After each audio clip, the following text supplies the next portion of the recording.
Sa mga kapuso po natin gustong mamasyal, mag-shopping at mag-food trip, lahat po ng yan, more fun daw gawin sa Luneta. Ngayon po magpapasko. At nakatutok po roon live si Micaela Papa. Mika? Pia, nagtitipid man o hindi, perfect pasyalan itong Rizal Park sa lungsod ng Maynila na all-in-one stop na para sa mga Christmas celebration. Mas pinasaya ang Paskong Pinoy dito sa Rizal Park para sa inaasahang mahigit 30,000 taong darayo rito bawat araw ngayong Disyembre. Mas pinalawak pa ang green areas para sa mga gustong mag-picnic. At kung naiwan ang baon, may iba't ibang food stalls na. Pwede ring magbalik tanaw sa kasaysayan kasama ang rebulto ng mga bayani ng Himagsikan. Bukas na rin ang kanilang mahigit 100 tiyangge kaya pwede na rin mag-Christmas shopping. Para sa mga ninang ng bayan, may isang buong stall para sa mga gamit na pangsanggol. Ang tsinelas, 50 pesos.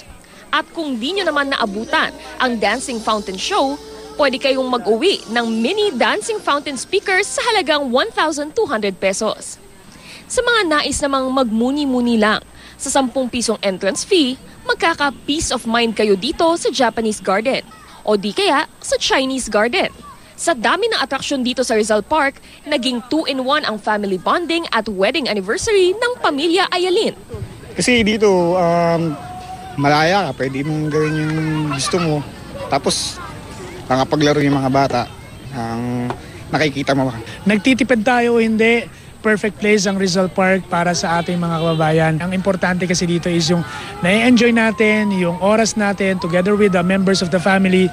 Yun yung pinaka-importante, no? Yung bonding, mas lalong tumitibay yung samahan natin na yung pamilyang Pilipino. At para masigurong ligtas sa mga bisita, may 27 CCTV cameras para sa kanilang seguridad.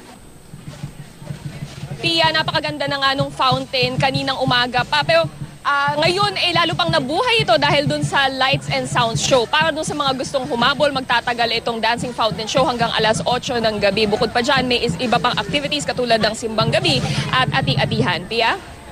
Maraming salamat, Micaela Papa.